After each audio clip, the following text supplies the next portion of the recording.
Chapter 18. The next morning, Devon and I got up early and after loading all our luggage into the back of my car, made the drive to the airport in Phoenix. We snaked our way through the line at security and waited patiently in the seating area to board our flight. I'd never flown before and, though I wasn't exactly scared, I was a little nervous. It's not like there's any mystery to how it works. It's all over screen and film, but until you've flown yourself, you never know if you're going to get sick or have a panic attack or what have you.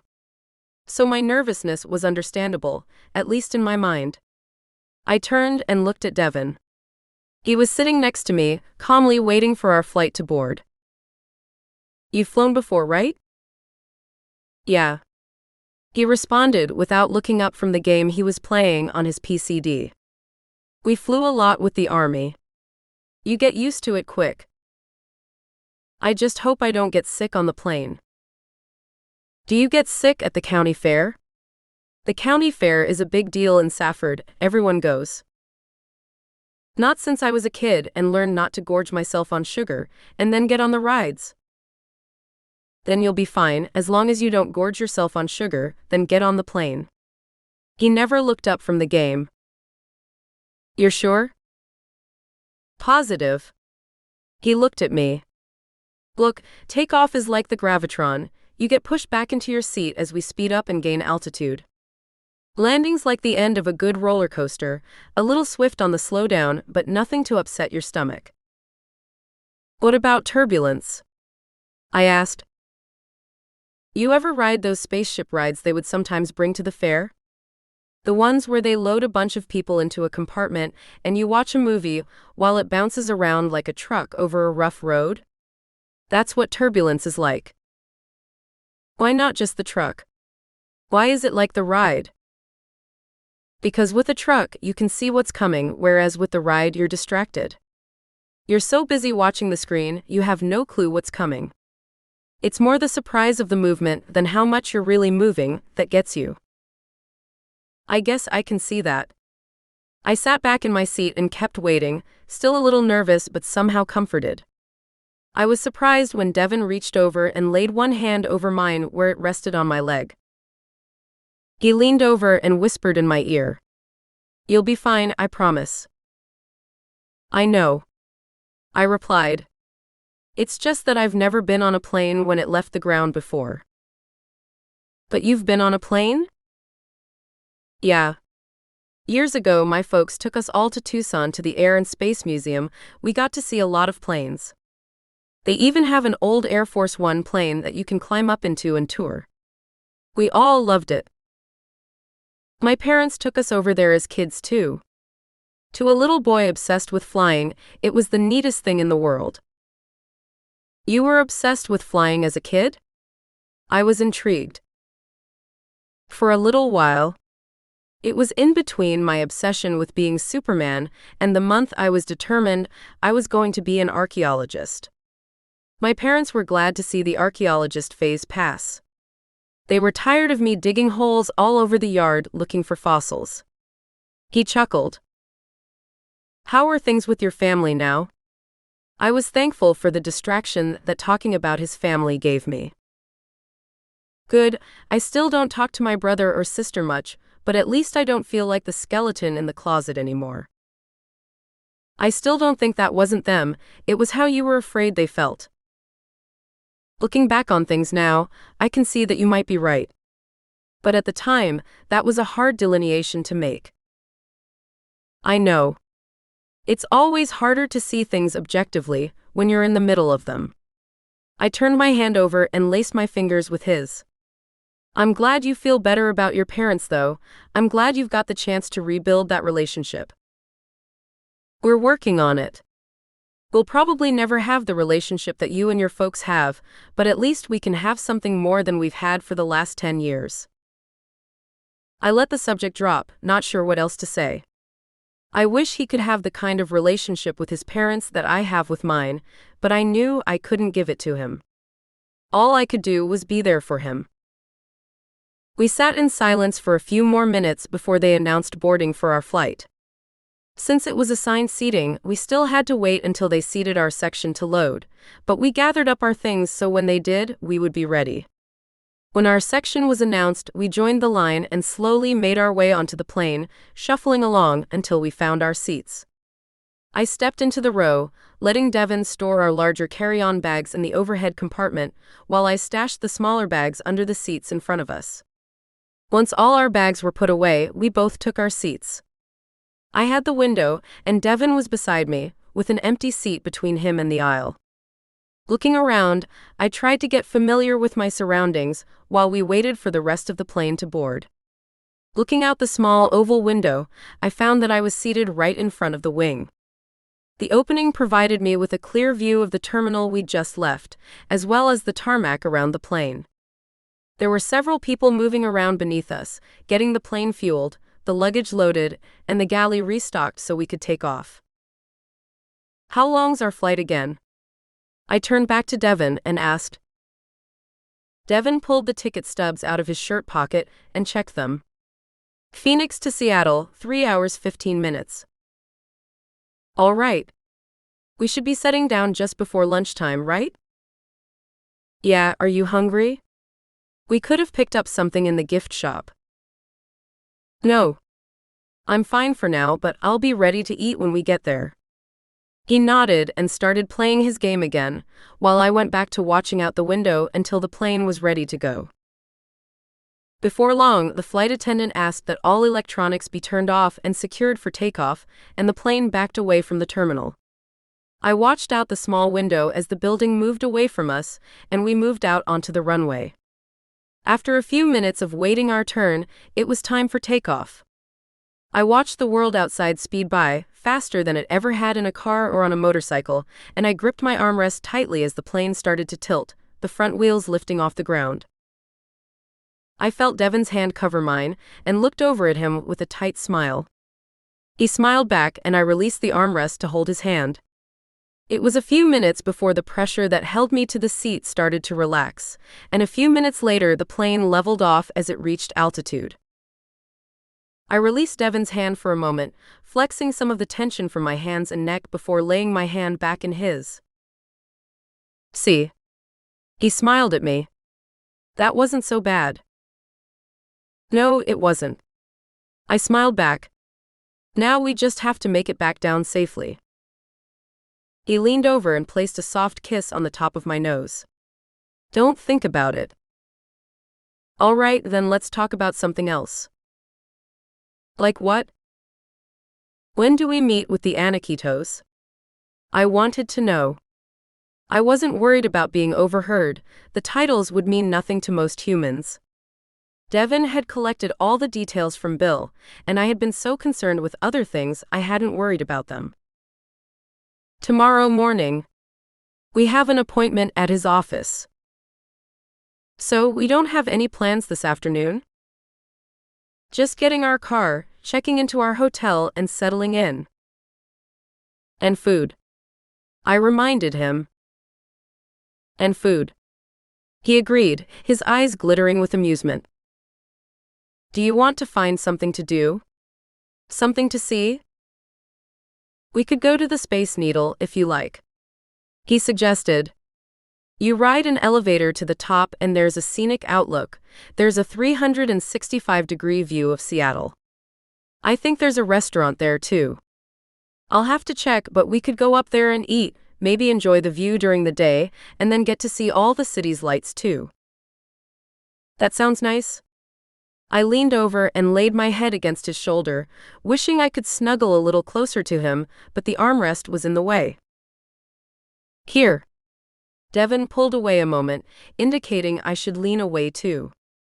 He lifted the armrest and wrapped his arm around me, pulling me up against him.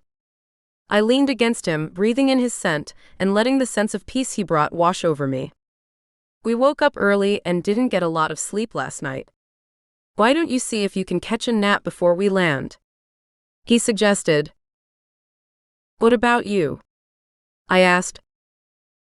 "I may doze a little, but I won't sleep, not hard enough that anyone could sneak up on us," he said softly. "Not that I expect anything on the plane, but better safe than sorry." He rubbed his hand up and down my back for a moment before hugging me against him again. Nickie. I heard a voice whisper. Nickie, wake up, babe. The voice was a little louder. I drug myself awake reluctantly. Emrumph. I muttered, moving slightly from my warm spot. You've got to wake up, Nick. Devon's voice was soft. We're about to land. That pulled me back. I remembered we were on the plane to Seattle, and why we were there. I sat up, reluctant to leave Devon's warm, comfortable embrace. I stretched as much as the small space would allow, flexing muscles that were stiff from sitting still for too long. How close are we to landing? I asked. A few minutes. They haven't turned on the seatbelt light yet, but they will soon. Good, I need to use the restroom.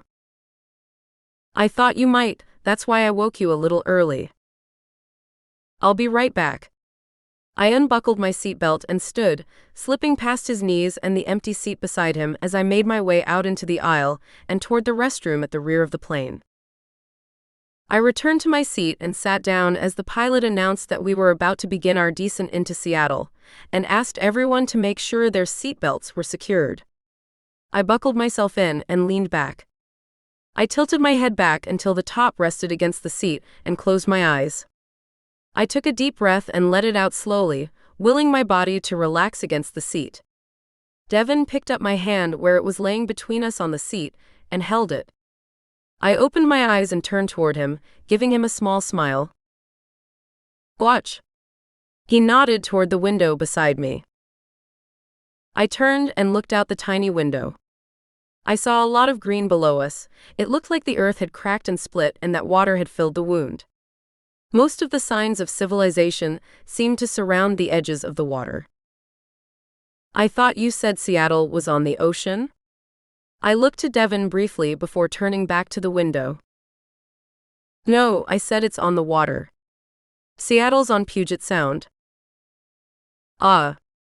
I nodded, not really understanding the difference. I watched as the city grew closer, larger, until we drew close enough to the ground that I couldn't stand to look anymore. I turned back to Devon.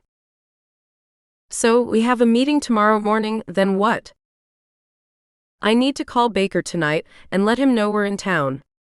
We'll probably get together with him tomorrow, if only for drinks, and we're scheduled for a tour of the Sound with Donovan on Friday. The wedding is on Saturday evening, so if you think you can shift Donovan, you call Bill Saturday morning and see what needs to be done.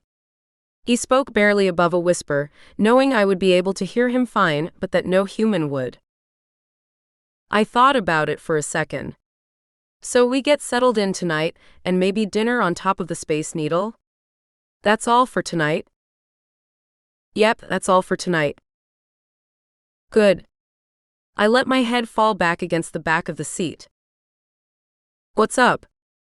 Are you not feeling well? I'm fine, just tired. I said. I'll be glad when this is behind us. Ah. And here, I was looking forward to seeing you all decked out for the wedding. That's not what's getting to me. It's the uncertainty. I don't know what to do when I meet the Anikitos here. I'm scared I'll accidentally insult him and cause problems for Bill. I'm afraid I'll say I can shift this Donovan and then not be able to, and that will cause problems. Devon leaned down and pressed his forehead to mine, looking me in the eye. Nick, you're borrowing trouble. You're thinking up problems where there aren't any, at least not yet, and it's only serving to stress you out and exhaust you. But? No buts. Stop. Right now. No more worrying about what's to come. You deal with it as it gets here and take it one day at a time. You do what you can now and deal with later when it gets here. Do you hear me? His face was serious. I hear you. I couldn't help but smile. He was right, I knew I was dreaming up trouble that probably wouldn't be there, but what if I failed them all? I closed my eyes and told myself to knock it off. Devon was right, I was borrowing trouble. The plane jarred as the wheels touched the ground, startling me, and my eyes flew open to meet Devon's smiling face. It got you, didn't it? It startled me, yeah? I wasn't paying attention. We waited while the plane taxied around the airstrip and pulled up to the terminal. Once the pilot announced our arrival and the flight attendants told us we could unbuckle our seatbelts, the people around us seemed to all stand at once. They struggled to pull bags from under seats and out of overhead compartments as quickly as possible so they could be the next down the aisle and out of the plane. I pulled our bags out from under the seat in front of us, but Devon remained seated. A few moments later, after some of the crowd had thinned, he pulled our bags down, and we left the plane. We made our way to the baggage claim and found that our delay in the plane meant we didn't have to wait long for the bags to appear. As we stepped up to the large carousel, bags began sliding off the belt in from the plane. "I can handle this if you want to go get the car," I offered. "I'm not sure that's a good idea," he said. "It would get us out of here faster."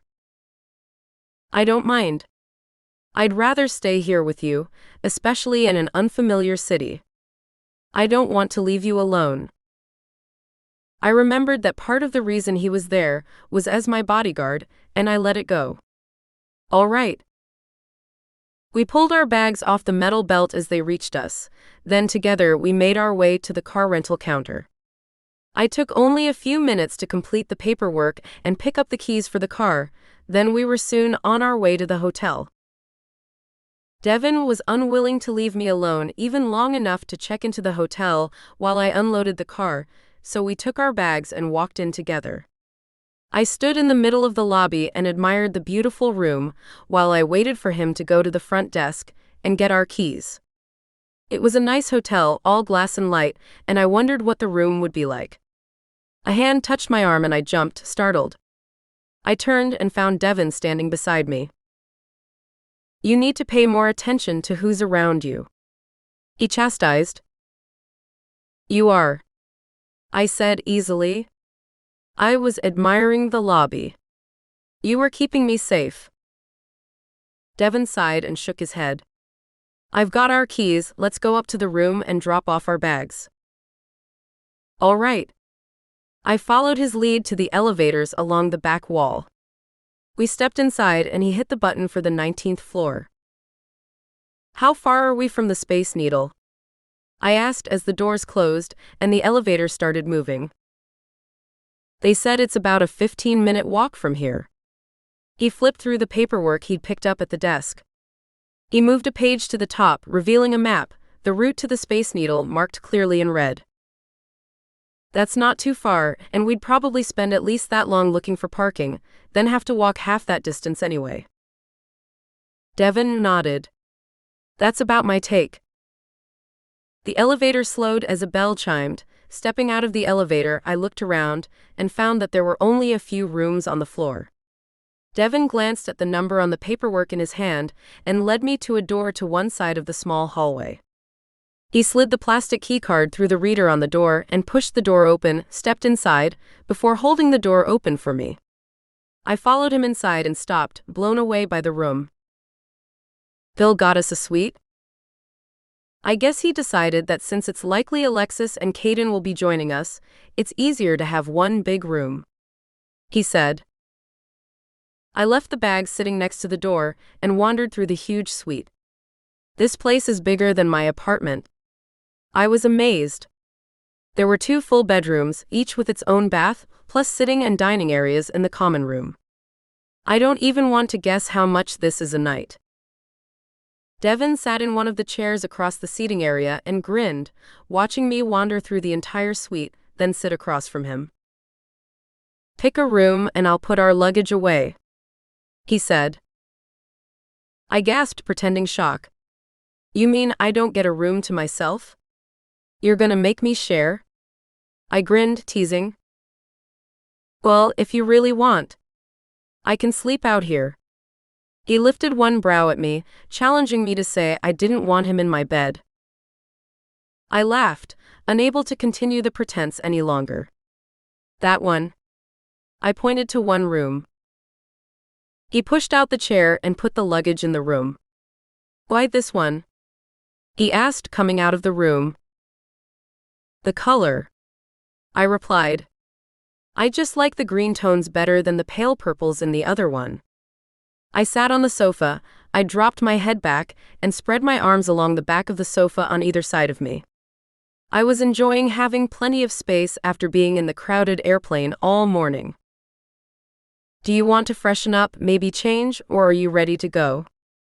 Devon stepped behind the sofa and looked down so that I was looking up into his upside-down face. I thought about it for a second. Let me wash my face and freshen up a bit. Give me 5 minutes. I stood and made my way to the bathroom attached to our bedroom. I washed my face and checked my hair before stopping for a light sweater out of my suitcase. I pulled it on before I rejoined Devon in the main room. Ready? I asked. Yep. Devon stood and wrapped an arm around my waist as we made our way to the door. He made sure he had the room key and the map tucked into his pockets before we left the room. On the way out the main entrance, Devon stopped. Can you point me to the Space Needle? He asked the uniformed doorman. Yes, sir. The older man said politely. You're going to go to this street here. He pointed to the street that passed beside the hotel. He gave us detailed directions, smiling the whole time. I couldn't help but smile back. Thank you. Devon smiled as well. He wrapped his arm around my waist, and we took off in the direction we'd been given. We took our time and admired the town as we walked. Even then, it didn't take us a half hour to get to the Space Needle. We stood in the large open space below the monument and craned our necks, looking up at the tower soaring over 600 feet tall. We approached the ticket window at the base and saw that the restaurant had closed at 2 o'clock and wouldn't open for dinner until 5 o'clock. I checked my watch, only 2:46. There was no way I'd last that long without eating. What do you want to do? Devon looked down at me. I turned to the girl manning the ticket booth. Is there anywhere nearby to eat? Sit-down dining, not fast food. I asked. The closest thing you'll find that sit-down is Steamer's Seafood. On the other side of the monorail. She pointed in the direction. And if you're interested in our Sky City dining, I recommend calling ahead and making reservations. Thanks so much. I'll keep that in mind, I said and turned back to Devon. How does seafood sound to you? Fine by me, is that what you want? I turned back to the girl behind the glass. Thanks, we'll be back, I said before pulling Devon in the direction she'd indicated. We easily found the little cafe and had some fresh seafood before heading back to the hotel. It never occurred to me that the restaurant wouldn't be open all day or that we might need reservations, Devon said as we leisurely made our way back to the hotel. That's all right. I'm sure we'll have time to go back while we're here. True. He nodded, watching the people and traffic around us. What do you want to do with the rest of our evening? Just go back to our room and relax. We got up early, and despite sleeping on the plane, I'm kind of sleepy. I thought I could test out that big tub in our bathroom while you call and let Baker know we're here. Devon nodded. Sounds like a plan. I headed for the bedroom and pushed the door nearly closed before starting to peel off my clothes. I dropped them into a pile outside the bathroom door, leaving the door open as I went inside and turned on the water to fill the oversized tub. I had to go back into the bedroom to grab my toiletries bag. I pinned my hair up using a couple of long sticks out of the bag and set what I needed on the edge of the tub. Glancing toward the door, I wondered how long Devon would be before stepping into the tub and settling into the steaming water. I laid back and let the heat seep into my body, relaxing it. When the tub was full, I used my toes to shut off the water and dropped my head back against the edge of the porcelain, enjoying the near-weightless sensation of being surrounded by water. I let the tension of the day drain away. Nick? Devon called. I heard him push the bedroom door open, looking for me. In here, I called, letting him follow my voice. I looked into the mirror on the far wall and watched him come into the room. "Do you need anything?" he asked. "Not need, no," I answered. "Do you want anything?" He changed the question slightly, continuing into the room until he was standing beside the tub. I shifted so I could easily look at him instead of the mirror. "You." I gave him a coy smile. He smiled wolfishly back. "That I'll be happy to arrange. You want me to join you in there?" "If you want," I said. "But if you'd rather, you can turn on the screen and find something to watch. I shouldn't be much longer." He let his eyes roam over my body, his view clear if a little distorted by the water. "I'll wait, it'll only make it sweeter." He raised his brows in invitation before turning and heading out of the room. I heard the screen in the bedroom turn on and his clothes rustle as he took them off. I hurried to finish my bath. Once finished, I climbed out of the tub, dried off, and headed into the bedroom to where Devon waited for me. Stepping into the room, I saw that he'd taken off his shoes and stripped out of his shirt and jeans, and was laying on top of the king-sized bed in just his boxer briefs. Remote in one hand, he'd been flipping through programs on the screen, looking for something to catch his interest.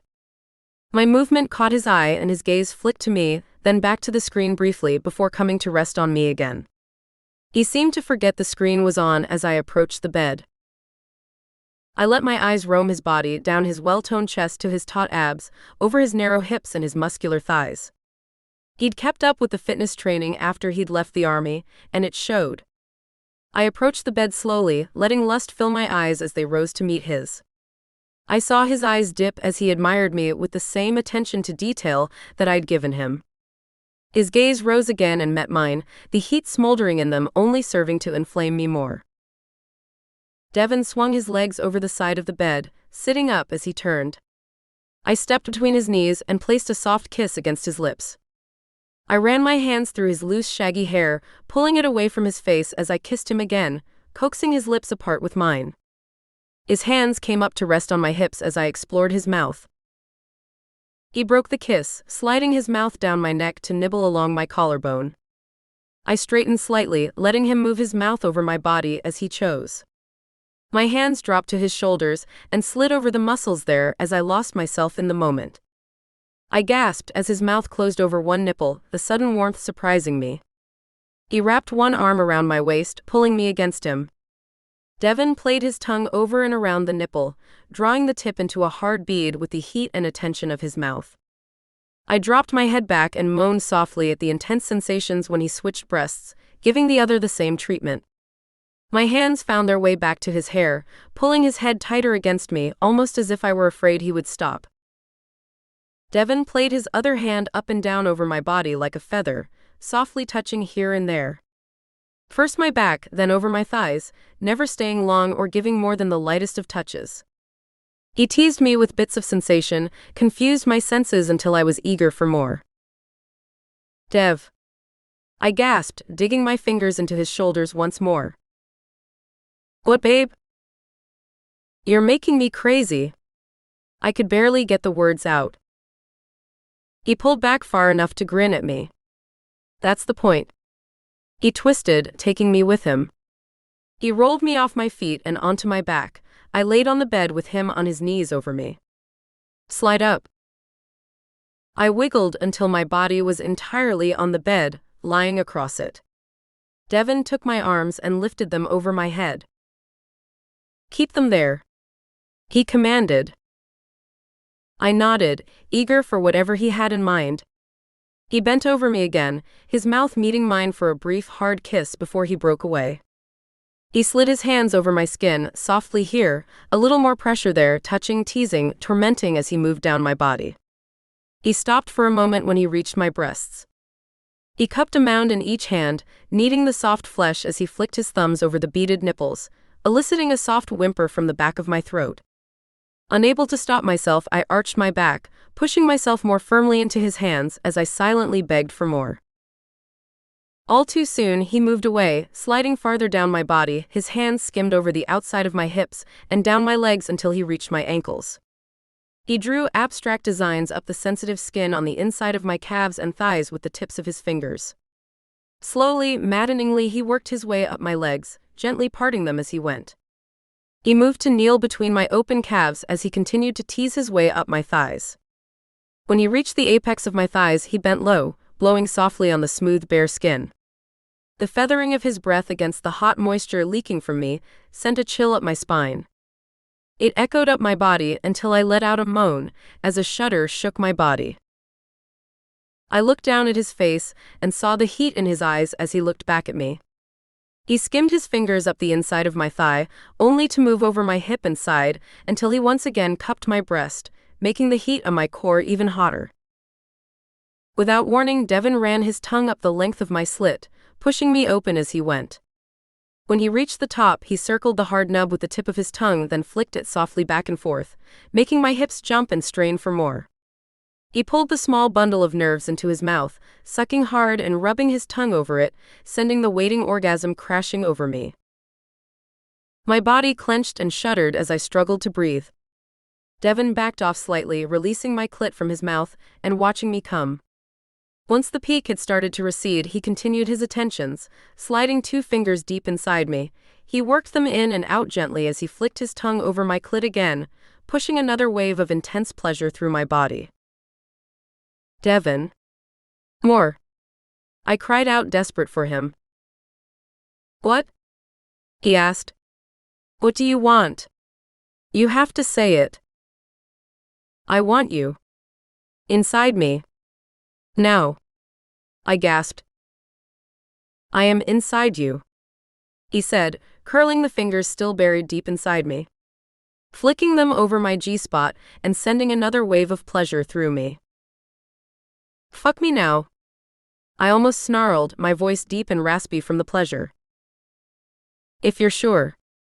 He pulled away, his body totally leaving mine. I whimpered at the loss, even knowing he would be back. I watched as he went to the luggage in the corner and, unzipping one pocket, he pulled out a string of condoms. He slipped off his underwear and let them to fall to the floor, stepping out of them as he crawled up to kneel between my legs. He ripped one square off, tossing the rest of the string onto the bed beside me. He opened the package and carefully unrolled the latex sheath over his straining erection. He bent, lowering his mouth to my stomach and scattering soft kisses over my skin as he inched his way up my body. I squirmed beneath him, ready for more. Dev. I whimpered. He braced his hands on either side of my shoulders and lowered his mouth to mine. He kissed me, exploring my mouth with his.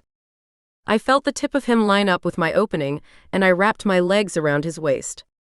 When I felt him push gently inside me, I pulled him with my legs, using the leverage of my locked ankles to push him deep inside me. Ah! I cried out as I tilted my head back against the bed, breaking the kiss. Devon stilled. Are you okay? He asked, worried. I squirmed beneath him, desperate for him to move again. More. I breathed, barely able to think. It was all I could do to keep my hands where he'd put them. Carefully, slowly, Devon pulled out, watching for any sign that he was hurting me. I relaxed my legs some, letting him move. When he'd retreated to the point that only the tip remained inside, he reversed direction, penetrating me again just as slowly as he'd pulled out. Dev, let me touch you. I breathed. A mischievous smile spread across his face. He increased his pace as he once again pulled out and thrust back inside me with more force. Nope, his voice was husky, keep those hands right where they are. He lowered his face to mine, once again capturing my lips in a searing kiss, as he continued to work himself in and out of my hot, wet core. I lifted my hips, angling them so that every thrust pushed him all the way inside, driving me closer to bliss once more. I couldn't hold the moans that fought their way from my throat with every stroke. I moaned longer and deeper into his mouth as ecstasy took over my senses. I felt my body clenching around him, squeezing him tight as he still moved deep inside. My fingers curled, clawing at the air as I screamed my release. Devon moved, one at a time. He reached up and clasped my hands in his. moving them down until he held them on either side of my head, his weight pressing them into the bed as he continued to thrust in and out of me.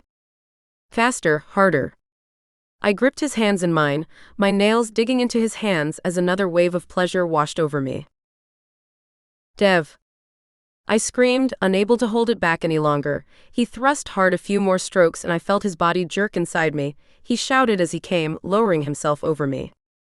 He still supported his weight with his elbows, so he didn't crush me, but he finally released my hands. I wrapped my arms around his body, enjoying the feeling of him so close to mine. He pulled away, withdrawing from my body. He disappeared into the bathroom, disposing of the spent condom. I heard the water run briefly before he came back into the bedroom and helped me pull the blankets back and crawl inside the bed. He pulled the drapes, blocking out the still bright sun, and we settled together on the bed, ready to get some sleep.